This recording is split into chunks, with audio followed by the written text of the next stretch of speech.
Okay. Supervisor Smith? Thank you, Mr. Chair. Well, I think the point is there actually might be a discussion that already is taking place, and we're unaware of it. And so that's the point of having Mr. Kaler get involved with one quick phone call to our legislative advocate in Sacramento. He can ascertain if there is an ongoing discussion, if there is any pending legislation.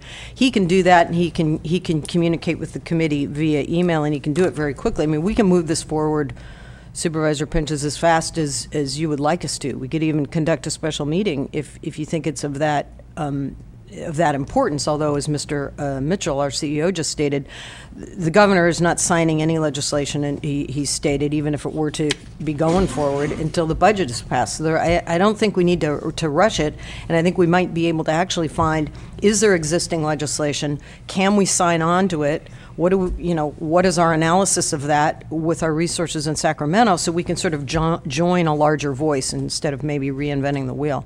So that's my point of we ought to get it to the committee so we know what's out there, and then flush out why we want to make the recommendations, why it's important to Mendocino County, and what we could hope that the legislature would accomplish with such action. So I support where you're going with it. I just think that's a better avenue, and it takes it to a higher level to handle it in that manner, and then we could, as I said, join a larger voice if it's out there, and if it's not, then we can take the lead on it. But we have a process that we work through, and we have other allies that we could be working with on this issue. So Supervisor Pinches. The urgency of it, I guess, is I want to make this a campaign issue before the November election.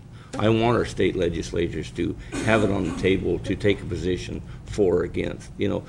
I think our state legislatures, both in the Assembly and the Senate, owe it to the people of where they stand on consumption of fuels and air quality as far as what the truck emissions. So, this is a chance for them to do something about it. Frankly, my connection through the California Truckers Association is the unions over in Sacramento have said, no, we feel it's going to be bad for jobs, so we don't want to, they've stonewalled anything from moving forward legislative. So that's the main reason I want to take this to people. I want the people to understand what's going on. And frankly, the union's position of not supporting this, I don't think, yes, there'll be four trucks, and 4 truck drivers will be able to haul the loads which 5 trucks do now. Yes, I guess you lose that trucker's job. But think of by increasing commerce and getting California agriculture products, timber products back on a competitive basis with Canada and the rest of the United States is going to create more jobs than losing that one trucker's job. So I think they're upside down on their position, but that's how it stands.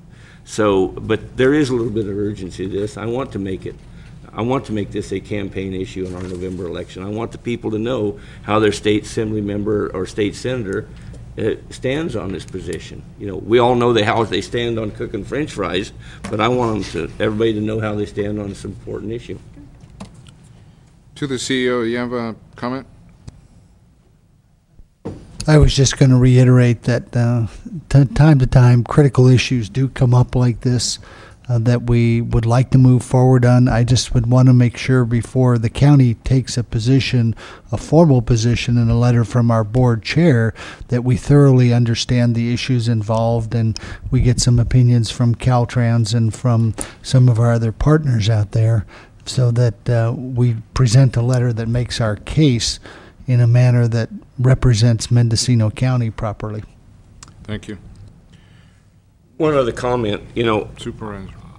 This is an attempt to put the people back in charge. Frankly, the Highway Patrol or Caltrans are agency of the state of California. They're not the people of California. This is an effort to put something that the people of California supports that'll do something positive for reducing price of fuel and getting down our air emissions.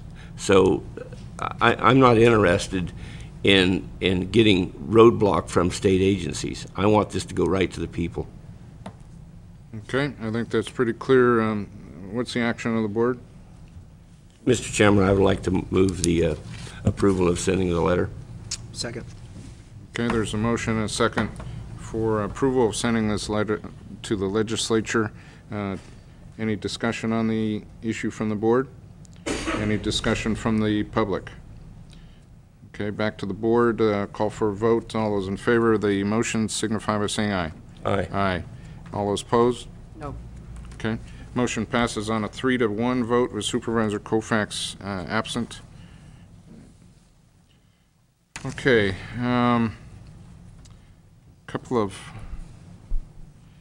of items, people out in the audience for both of them.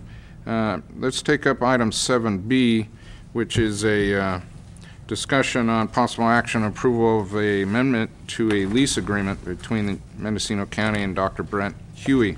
I believe this item was brought up for discussion by Supervisor Pinches, and at the point of the last meeting in Willits, Supervisor Pinches was unable to be in attendance, so this item was continued over. Supervisor Pinches. Thank you, Mr. Chairman. I don't see any change in the agenda summary, so I guess there's been no change. It just disappoints me that with the county owning over 100 buildings, and I don't know how many meeting rooms, that we can't find an existing space for the grand jury. But apparently, because there's no changes or not even an indication that anybody even looked into that, although, you know, that there's a couple of on the notation from the General Service